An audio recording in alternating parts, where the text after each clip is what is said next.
这。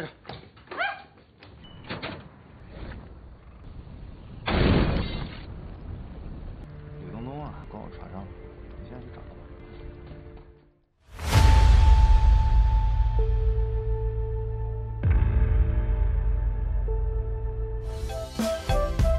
Halo Celengers, kembali lagi bersama Mimin yang ganteng ini di Celengan Film pastinya. Apa kabar nih kalian? Ya semoga selalu dalam keadaan sehat dan selalu dilancarkan rezekinya ya. Oke, di video kali ini Mimin akan menceritakan alur film yang berjudul The Enigma of Erivel yang dirilis pada tahun 2018.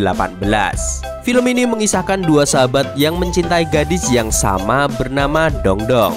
Tapi tiba-tiba saja Dongdong menghilang tanpa meninggalkan jejak. Daripada kelamaan, yuk mari kita menonton. Film pun dibuka dengan reuni sahabat lama. Ada Feng Yuan, Dashi, Sanpi, dan Xiaolong si tokoh utama dalam cerita ini. Keempat sahabat ini sudah lama tidak bertemu, terutama Xiaolong yang membenci Sanpi dan Dashi karena kisah kelam di masa lalu mereka. Film bergerak mundur saat keempat sahabat masih duduk di bangku sekolah. Seperti anak-anak muda lain, mereka tidak suka sekolah dan lebih banyak menghabiskan waktu dengan main-main. Di antara para sahabat ini ada gadis bernama Dongdong dan Xiaomei. Dashi menyukai Xiaomei, sedangkan Fang Yuan dan Xiaolong sama-sama menyukai Dongdong. Berbeda dari sikap berani Fang Yuan yang secara terang-terangan mendekati Dongdong, Xiaolong menyimpan rapat perasaannya. Namun Dongdong justru menyukai Xiaolong. Terlihat saat mereka bersenang-senang di diskotik, Dongdong lebih suka berdekatan dengan Xiaolong yang cuek. Sementara itu, Dashi sudah lebih dulu berpacaran dengan Xiaomei. Di saat Dashi berkencan, teman-temannya menonton layar tancap dan membuat keributan sampai orang-orang merasa kesal dengan anak nakal ini.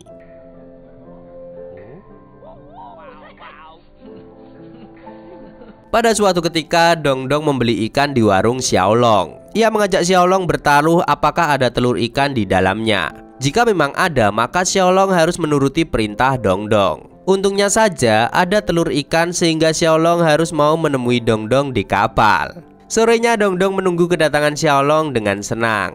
Tapi ia merasa kecewa saat melihat Xiaolong datang bersama tiga temannya termasuk Fang Yuan. Meski merasa kesal, mereka tetap melakukan perjalanan bersama ke tempat uji coba kompetisi atletik. Ternyata Xiaolong tidak peka jika itu kode untuknya. Lalu Fang Yuan memaksa ikut yang tentu saja tidak ditolak Xiaolong. Sedangkan dua temannya ikut saja. Pada malamnya, Dongdong sengaja mengajak Fang Yuan pergi berdua dengannya di depan Xiaolong untuk membuat cowok itu cemburu.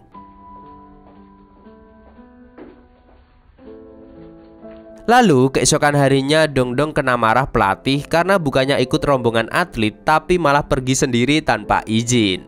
Untungnya saja pelatih lain menolongnya agar ia bisa berlari tanpa beban pikiran. Saat Dongdong bersiap lari, tidak sengaja Fang Yuan dan Xiaolong memberinya semangat secara bersamaan.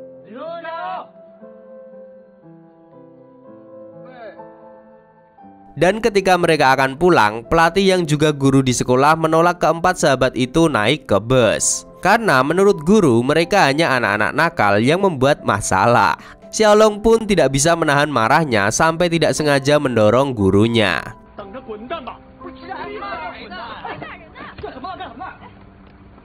Melihat empat orang itu tetap tidak diizinkan naik, Dongdong memilih turun bersama mereka. Kejadian malam itu membuat Xiaolong dikeluarkan dari sekolah, tapi Xiaolong tidak terlalu sedih karena ia memang tidak suka sekolah. Di dekat sungai besar tempat mereka biasa berkumpul, Dongdong dan Xiaomei ikut bergabung.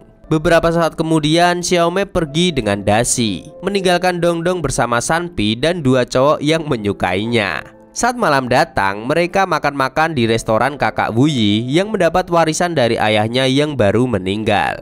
Wuyi menyebut teman-temannya bahkan bermaksud mentraktirnya. Tapi Fang Yuan memaksa tetap bayar karena bisnis berbeda dengan pertemanan. Mereka menghabiskan malam itu dengan seru-seruan dan canda tawa. Tiba-tiba saja lampu pun mati dan digantikan lilin yang membuat malam menjadi sentimental. Dongdong bernyanyi lembut sedangkan Xiaolong menatapnya penuh arti. Xiaolong hanya bisa menyembunyikan rasa sukanya pada gadis tersebut.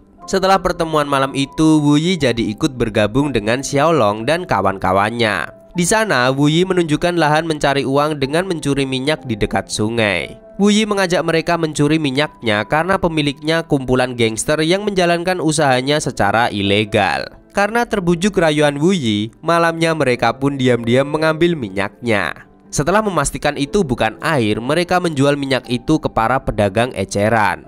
Tapi setelah transaksi jual beli, mereka bertemu orang dari perusahaan minyak itu yang sudah mengetahui jika mereka yang mencuri minyaknya. Xiaolong pun ingin diselesaikan dengan secara baik-baik. Ia memberikan uang penjualan tapi ditolak karena uangnya terlalu sedikit.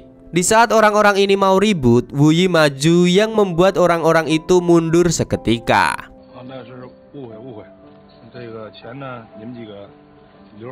Meski diuntungkan dari penjualan minyak curian, tapi ada beberapa pembeli yang curang tidak mau membayar dan mengancam akan melapor polisi. Mendengar kata polisi jelas membuat mereka takut, sehingga lebih memilih tidak mengambil uangnya. Lalu pada suatu malam, di saat keempat sahabat ini minum-minum, mereka dikeroyok oleh anak buah perusahaan minyak sampai babak belur.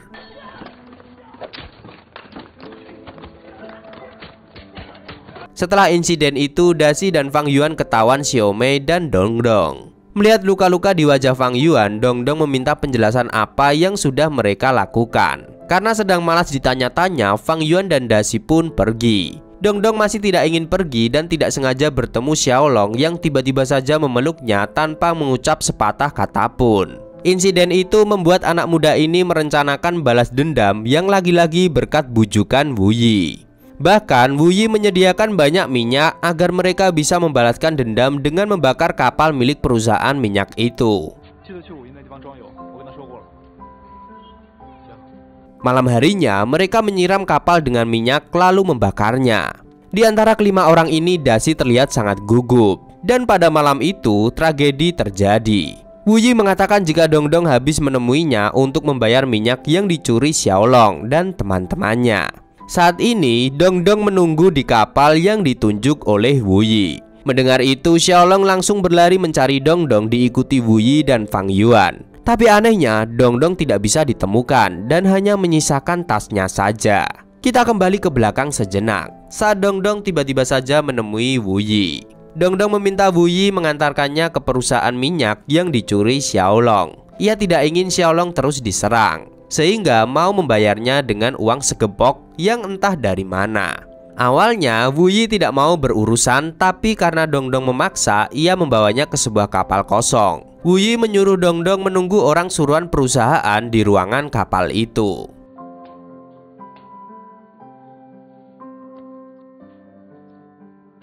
Kembali ke hari itu, akhirnya Dongdong dilaporkan hilang ke pihak kepolisian.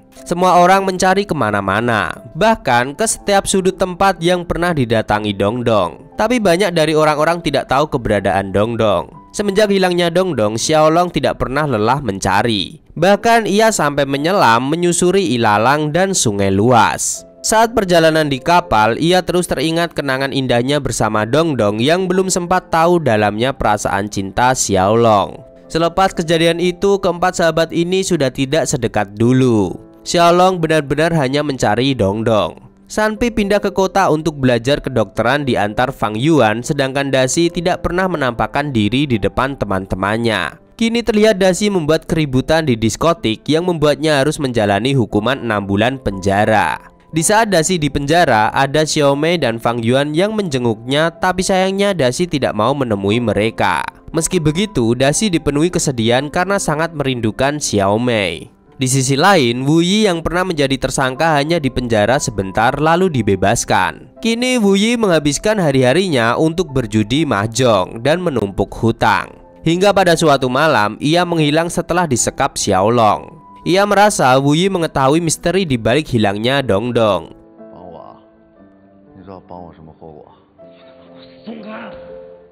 Kini Xiaolong bekerja sebagai tukang bersih-bersih kapal selagi ia masih berharap menemukan Dongdong suatu hari nanti. Ia menjalani hari-hari kesendirian di kapal dengan anjing hitamnya. Meski Wu Yi sudah bersumpah tidak membunuh Dongdong, tapi Xiaolong belum mau melepaskannya. Di saat Xiaolong memberinya makan, terdengar suara memanggil penghuni kapal. Kesempatan itu digunakan Wu Yi untuk meminta tolong. Namun Xiaolong segera mengancamnya agar diam. Ketika sudah panik-panik ajaib, ternyata orang itu hanya seorang sales yang ingin menawarkan dagangannya. Sementara itu, hilangnya Wu Yi sudah terdengar di telinga kakaknya. Ia mengerahkan anak buahnya untuk mencari Wu Yi. Meski tahu konsekuensinya bisa berurusan dengan kakak Wu Yi, tapi Xiaolong belum mau melepaskan Wu Yi. Akhirnya Wu Yi mau menceritakan kejadian malam itu. Saat Dongdong menunggu, tiba-tiba saja Wu Yi mengunci ruangan dan meninggalkan Dongdong sendiri hingga akhirnya bergabung dengan Xiaolong untuk membakar kapal. Ternyata kapal yang mereka bakar milik kakaknya Wu Yi, yang membuat Wu Yi iri setengah mati. Kakaknya pergi merantau dan tidak pernah pulang sampai ayahnya meninggal. Sedangkan Wu Yi lah anak berbakti yang merawat ayahnya sampai kepergiannya. Tapi semua warisan justru jatuh ke tangan kakaknya yang egois dan serakah. Setelah mendengar cerita itu, Xiaolong melepas ikatan Wu Yi. Tapi ia tidak membiarkan Wu Yi pergi begitu saja. Karena sudah mengunci Dongdong, Xiaolong sempat ingin membunuh Wu Yi dengan menceburkannya ke air. Walaupun pada akhirnya Xiaolong tetap melepaskannya. Melihat tindakan Xiaolong, Wu Yi tidak mengira jika Dongdong adalah pacar Xiaolong. Karena selama ini ia mengira Fang Yuan lah pacar Dongdong. Padahal Dongdong bukanlah pacar siapa-siapa. Kata-kata Wu Yi pun membuat Xiaolong teringat hari-hari masa lalu. Ia melihat ingatan tergantung persepsi masing-masing orang. Dalam ingatan Fang Yuan, ia menganggap Dongdong yang sering bersamaan balik mencintainya seperti ia mencintai Dongdong.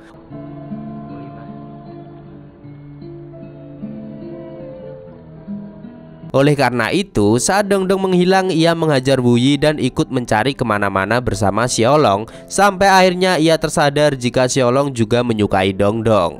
Setelah menyadari itu, ia tidak lagi berhubungan dengan teman-temannya. Ia masih pergi mencari Dongdong dengan mencari tahu dari orang-orang tentang kemungkinan gadis itu dibunuh lalu dibuang ke sungai. Tapi yang ia dapati jika orang-orang hanya membuang babi mati ke sungai. Selepas Fang Yuan selesai bekerja di bengkel, ia dibawa paksa karena dituduh menculik Wu Yi. Kakak Wu Yi menginterogasi Fang Yuan tentang teman-temannya yang dikira ada hubungannya dengan hilangnya adiknya. Fang Yuan hanya bisa menjawab kepindahan Sanpi, sedangkan dua lainnya ia tidak tahu. Saat suasana mulai memanas, tiba-tiba saja Wu Yi sudah pulang sehingga Fang Yuan dibebaskan. Hari-hari terlalui. Dashi akhirnya mau menemui Xiaolong karena sebelumnya ia tidak mau bertemu siapapun. Di sana Xiaolong mau membantu Dashi agar bisa memangkas hukumannya, tapi Dashi menolaknya.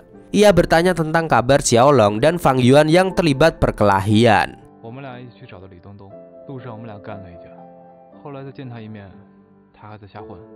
Lalu Dashi juga bertanya tentang rencana hidup Xiaolong. Tanpa ragu ia menjawab akan mencari Dongdong selama sisa hidupnya. Mendengar itu, Dashi melarang Xiaolong terus mencari Dongdong. Hingga akhirnya sebuah rahasia terungkap tentang menghilangnya Dongdong di malam itu.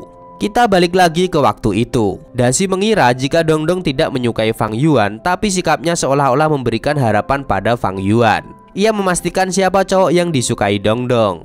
Tapi Xiaomei tidak mengetahuinya. Sampai pada suatu malam, ia dan Sanpi melihat Dongdong masuk ruangan di kapal kosong bersama Wu Yi. Di saat itu, ia menganggap Dongdong doyan mempermainkan cowok. Ia dan Sanpi menemui Dongdong yang dikunci di ruangan. Mereka terlihat cekcok sampai tidak sengaja Dashi mendorongnya ke sungai yang sangat dalam. Sanpi yang merasa panik langsung menarik Dashi pergi ke tempat mereka akan membakar kapal. Itu sebabnya Dashi membuat keributan agar ia bisa bersembunyi di penjara. Hal ini membuat kemarahan Xiaolong meledak-ledak.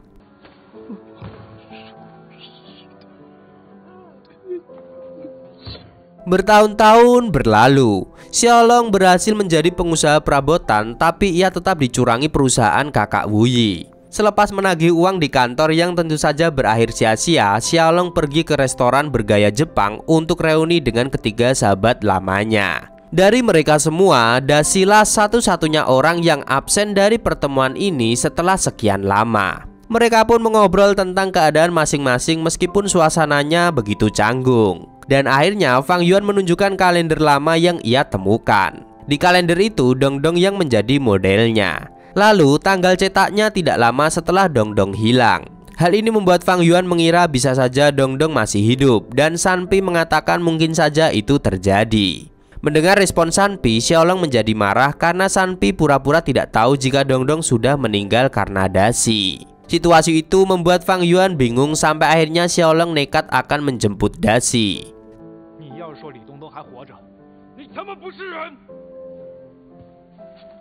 Saat Fang Yuan dan Sanpi berendam air panas, Fang Yuan meminta penjelasan tapi Sanpi tidak bisa berkata apa-apa. Kemudian Xiaolong yang ingin jujur tentang kebenaran yang terjadi, namun Fang Yuan yang sudah berfirasat menolak mendengar kabar itu. Dan benar saja, Xiaolong pergi menjemput dasi yang tidak bisa lagi menghindar. Sesampainya mereka di restoran, Fang Yuan menyambut dasi dan menanyakan kabarnya juga Xiao Mei yang sudah jadi istrinya.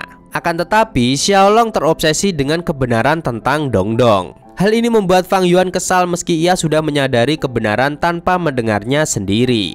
Mereka akhirnya pun terlibat perkelahian. Sedangkan dasi yang dipenuhi rasa bersalah terus menjedotkan kepalanya ke cermin sampai pingsan. Setelah kebenaran terungkap, hanya Xiaolong yang belum rela. Sementara dua temannya berpikir pertemanan mereka lebih penting. Dan semua yang berlalu adalah kecelakaan yang tidak perlu diungkit terus-menerus. Di reuni tersebut, akhirnya kita bisa tahu jika Dongdong mendapat banyak uang dari pemotretannya sebagai model kalender. Rasa cemasnya pada Xiaolong membuat ia melakukan apa saja untuknya. Tapi sayangnya, baru setelah kepergian Dongdong, Xiaolong menyadari Dongdong begitu berarti di hidupnya. Kini ia harus mencoba merelakan kepergian Dongdong dan memaafkan dasi. Xiaolong teringat obsesi mereka berempat pada Jepang karena ada kapal di dekat sungai yang berlayar ke Jepang. Tapi sampai hari ini tidak ada yang mencapai Jepang. Lebih dari itu, yang sudah berlalu biarlah berlalu. Pak Camat makan tomat dan film pun tamat.